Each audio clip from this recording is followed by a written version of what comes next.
Now,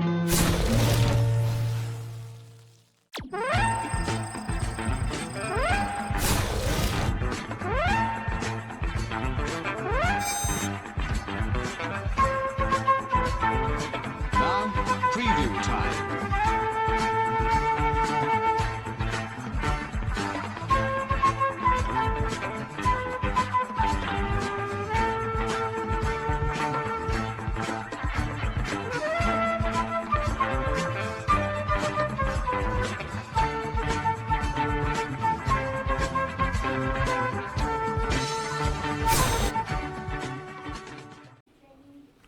Hello, one and all, you little minxes, you, and welcome to Look, Look and Look Again Season 3. Right, without further ado, let's look at something with fangs.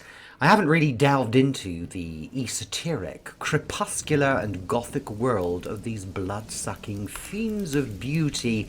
Let's face it, we all wouldn't mind being seduced by something sensual in the graveyard, wouldn't we?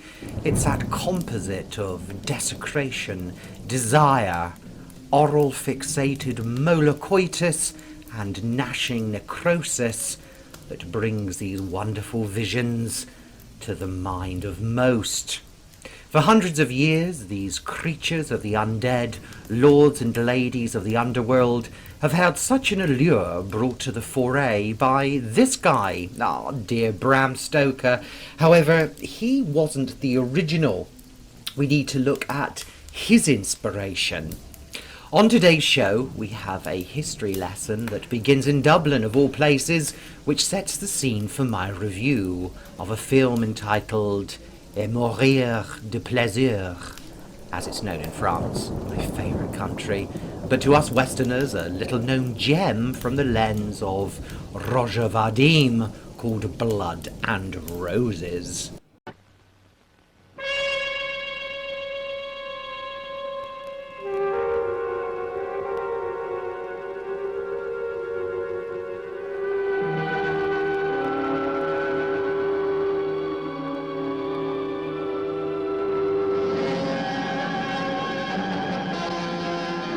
And Roses, the ultimate in adult and unadulterated horror.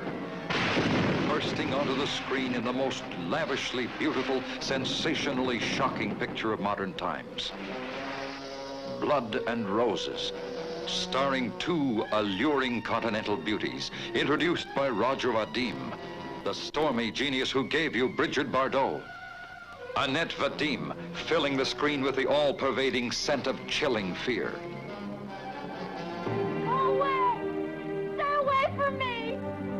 Elsa Martinelli, whose exquisite loveliness marked her as the victim of an indescribable horror. Mel Ferrer, haunted by the curse that was centuries old.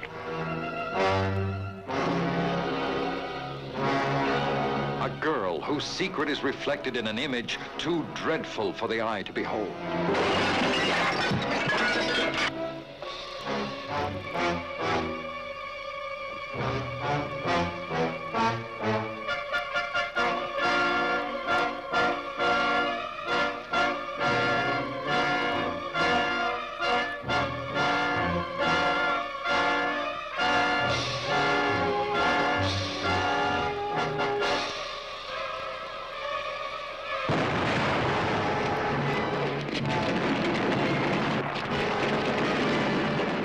Now, here's Sheridan Lefanu. Quite a handsome devil, wasn't he?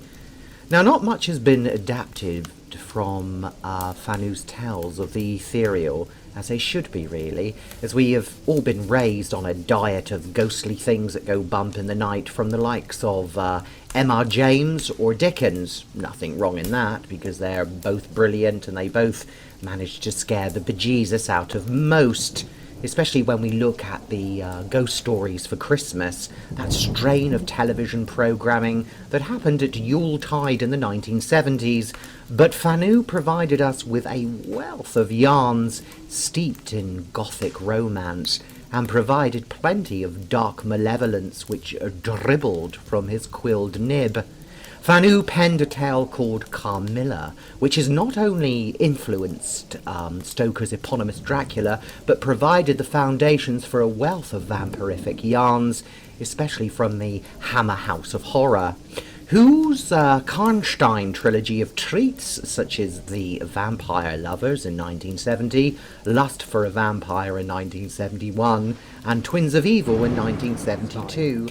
Joseph Sheridan Lefanu was born in Rotunda, Dublin in 1814, and in my humblest opinion is as much a maestro of the macabre as any of his contemporaries that the media has been obsessed with, and shamefully seems pushed a little to one side, especially as his scribings have provided the template and leitmotifs for authors and maestros of the macabre that emulated and embellished on his original theme. Some triumphs penned by Lefanu, which you may or may not be aware of, are novels and novellas such as Uncle Silas, The House by the Churchyard, and I think it was the only story represented in the Ghost Story for Christmas strand on BBC, which was in 1979 known as Schlacken the Painter, which features a blend of the supernatural with spice, with emphasis on the malignant spirit innamorato. This is echoed further, but is more focused on same-sex desires when he penned Carmilla. Carmilla was published in 1872, and it first popped up as a series of tales unfolding in a London journal, which published illustrations, poetry, essays and tales purchased by the thrill-seeking Victorian gent of the time, and this was collectively called The Dark Blue. Carmilla was such a serial where every month, and for a shilling, her escapades were, I would imagine, quite revelatory in their augmentation in print, and raised many an eyebrow, I'm sure, as we not only have the unknown abomination in the form of the vampire, Carmilla is also a lesbian. The story is not overt in its sapphic subtext, but there is an underlying and erotic vein running right through it as Carmilla focuses her bloodlust exclusively on the female protagonist called Laura, and one can sense a heady, almost obsessive wantonness between both Laura's yearning for companionship and sexual awakening, whilst Carmilla's is really purely parasitic to keep her living, to feed upon Laura. Carmilla was written from the viewpoint of Laura, and from her point of view we understand an equal measure of enchantment as well as disrelishment, as Laura is somewhat flattered by Carmilla's obsessive fascination for her, for this is like juxtaposed against forbidden feelings of repellence, as this passage proves. With languid and burning eyes, and breathing so fast that her dress rose and fell with a tumultuous respiration, it was like the ardour of a lover, and with gloating eyes she drew me to her, and her hot lips travelled along my cheek in kisses, and she would whisper, almost in sobs, "You are mine, you shall be mine. You and I are one, forever." The sadness here is owed to frustrated tragedy, as Carmilla's fondness and boudoir visitations may result in the intended victim's destruction. Such is the pitiful tale of the vampire who cannot be loved due to the destruction they carry with them to their intended victim, whether they are in love with their casualty or not. This has been carried down for centuries in the media offerings in film and literature that came after it. The vampire itself is a fascinating creature, which is a embodiment of the Gothic romantic paramour on one hand, and the personification of evil on the other. It spurns everything we see contemporarily, such as the exceptional series that was True Blood, and also the current series of Dusk Till Dawn, inspired from the 1994 film. And everything really that has gone before it, from the well-accomplished, such as Romero's contemporary spin on the vampire myth for the film called Martin, and Euro-exploitational treat, that is films such as The Vampire's Night Orgy, The Last Word in Fantastic as the Dracula stable of films from Hammer. Further nods to Carmilla's influence can be seen in films such as Spain's The Blood-Spattered Bride and the art house Daughters of Darkness. Oh, and we mustn't, of course, forget the homegrown slice of exploitation filmed in Britain that is 1974's Vampires. To, of course, the downright sleazy. We've got Morrissey's Blood for Dracula, the pretty decent but quirkily titled Spermula, which actually I watched and it was quite good, so despite the title, don't pass that one up. And a few hardcore forays like Dracula Sucks and Dracula Exotica, but in whatever form, nothing deters from the unbridled captivation of this ambiguous bête noire of the horror genre. I'm from the old school, I think, where I like my vampires to be or to favour something like adamant with fangs, rather than vampires that look like fops made from steel tin, as in mainstream fare such as Interview with a Vampire. And I've also never really been a fan of Coppola's Dracula, and I guess never will. I wanted so much more from Coppola's Dracula, and all I really got was hyperbole, big cast names, and a lot of ponce. If you've been brought up, I suppose, on a diet of Christopher Lee and Peter Cushing, God bless their souls, absolutely nothing will equal or surpass Hammer's glory days, even if it is accomplished well. In 1931, Carl Theodor Dreyer brought us the first cinematic foray into the Carmilla tale with Vampyr, but of course removed the lesbian subtext. Even the more mainstream had a go, and rather daringly, with Universal Films' Dracula's Daughter, that, considering it came after the introduction of the Hays Code, was rather bold and surprising, bringing in a homoerotic subtext. Do you like jewels, Lily? This is very old and very beautiful. Please don't come any closer. The same could be said of Stoker's Dracula and the relationship he develops with Jonathan Harker, which plays almost like a seduction, especially apparent in the thumb-sucking element, but we aren't focusing on solids here. Now this brings me to 1960, and the film we are to look again at in this episode is Et mourir et plaisir. So a literal translation of that title is To Die with Pleasure. It's director Roger Vadim's reworking of the Carmilla tale. Under Vadim's direction and the exquisite poetic surrealism and fluid cinematography by none other than Jean Renoir, this is Gothicism at its most beautiful. This adaptation leaves Fanu's misty woodlands of Styria in Austria of the 19th century and arrives slap bang in contemporary 20th century Italy. In the movie, Carmilla is played by Annette Struyberg, then Mrs. Vadim.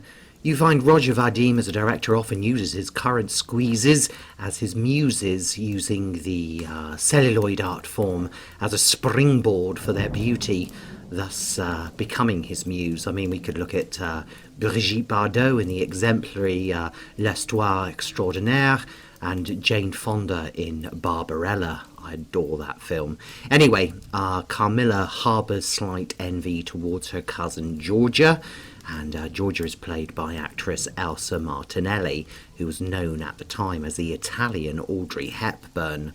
Now, she is marrying Leopoldo Karnstein, portrayed by Mel Ferrer, whose CV of exploitation has him in everything from the Exorcist rip-off L'Anticristo to giallo, such as the film called Suspicious Death of a Minor. Non-exploitation fans will recall him in the Vineyard Dynasty soap opera Falcon's Crest. To celebrate the wedding, and after musing about the vampires in the Karnstein family, Leopoldo throws a firework party. I loved Leopoldo's costume that he wears here, which features an amazing vampire bat mask. I so want one. Intrigued and paying homage to her lineage, Carmilla opts to wear something ancestral and so wears the wedding dress of Millarca. The fireworks cause an explosion due to the mines on the estate since World War II, resulting in the ancestral tomb being blown open, where ancestor Millarca Karnstein's disembodied spirit stirs. Carmilla wanders into the catacombs, where she is engulfed by the spirit of the vampire, and possessed makes a play for Georgia after petrifying the dumb groundsman by eerily wandering through the undergrowth at night in the wedding dress and murdering a young servant girl in her thirst for blood.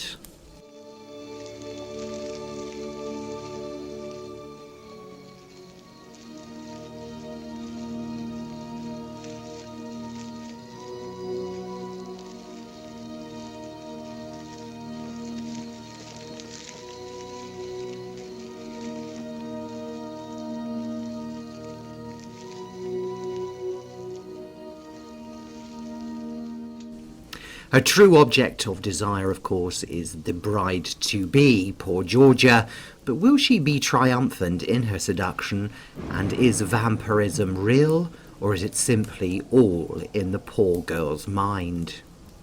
Subjected to several edits, Blood and Roses can't quite make its mind up, and the version I saw appears to be the truncated, shortened version, which could have impaired the simple milieu and the fluidity of the piece.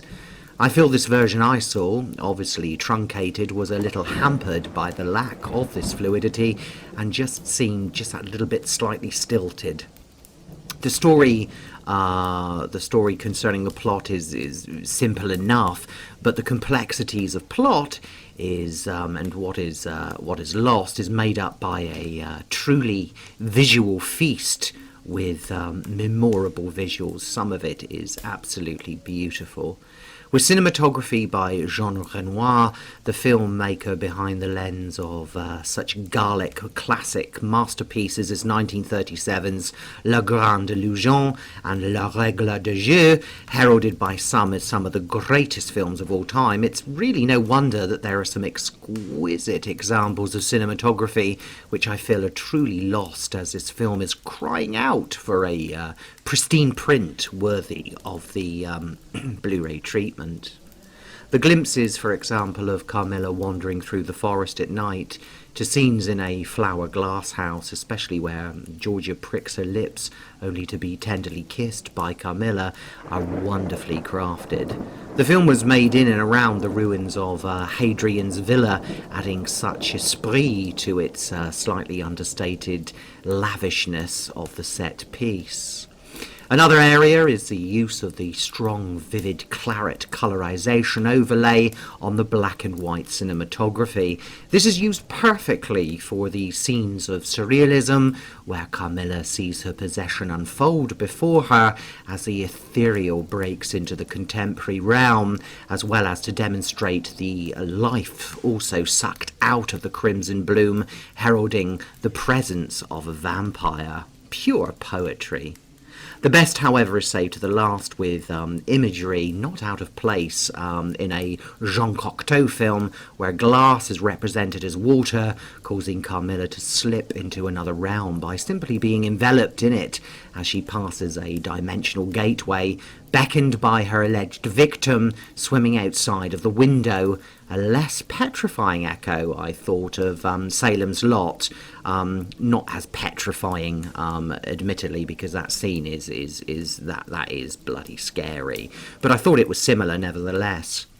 For its time, and with the surrealistic, almost avant-garde dream sequence we are treated to, there's also some rather bizarre and provocative set pieces displaying wonderful splashes of the red stuff, as well as a brief piece of nudity excised in a few prints that did the rounds initially.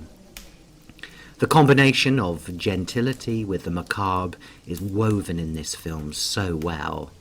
On the downside a bit, I suppose, would be the casting of Vadim's wife, Struyberg. Yes, she is a feast for the eyes, with an eloquent beauty which is equal to that of Bardot's, but on occasion her acting comes over as slightly wooden.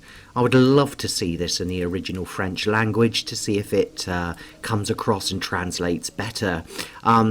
I'm not sure whether it's her own voice or another voice that's been dubbed over, but with a French accent. But for me, it does come across as is not too good. Unfortunately, Struyberg's scenes are all the better when her mouth is fully shut, as her grace and beauty is exceptionally captured when she is seen wandering through the many landscapes in her white wedding dress.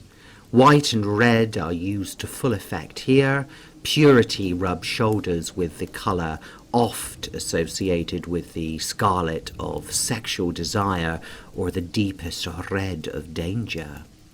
The plot, despite its simplicity, also offers us psychological versus supernatural, science versus superstition, but seeing what happens to one of Carmilla's victims does veer very near to what we witnessed as the result of a vampire attack. But of its audience, the film cleverly asks us to go with our own interpretation rather than simply being cut and dried. The film is one of those wondrous slices where things from the elements, this spiritual unknown realm, we as mere mortals know nothing about, as we've lost our way in modernity, this attempts to break in. This always appeals to my surrealistic, otherworldly taste.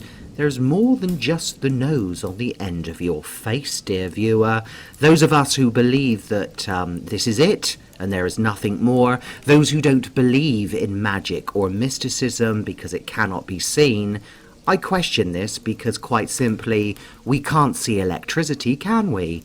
But we know it works. In all honesty, I suppose I'm a bit of a loss, at a loss as to why this film has not been exalted as it truly deserves.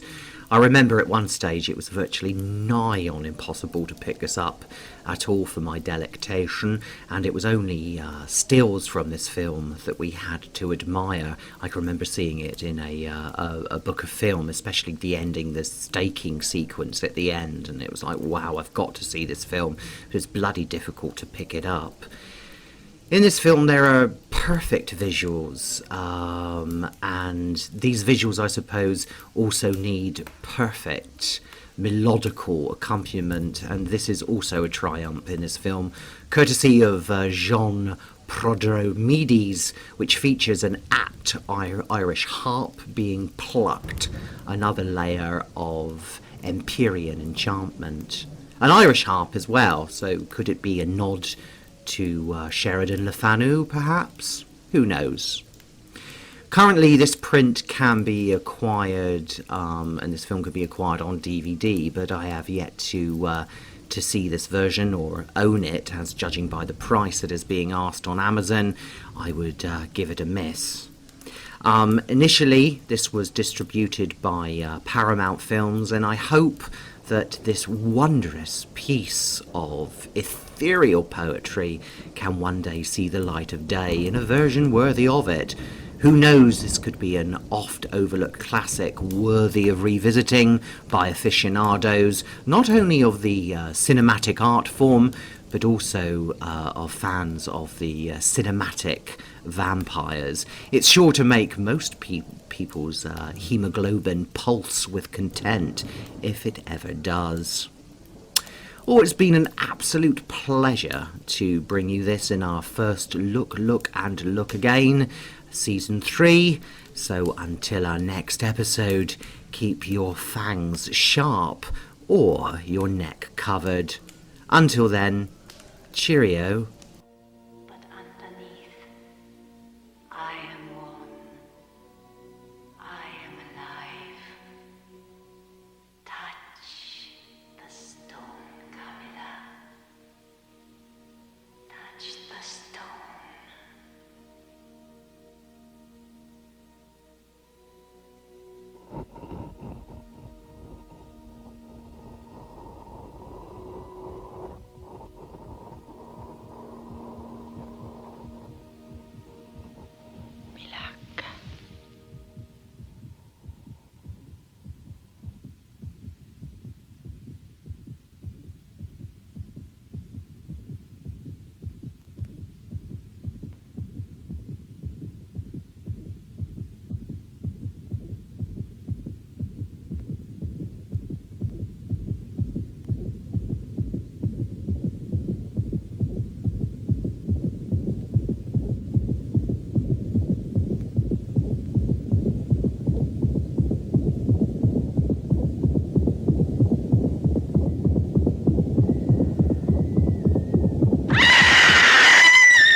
Yeah.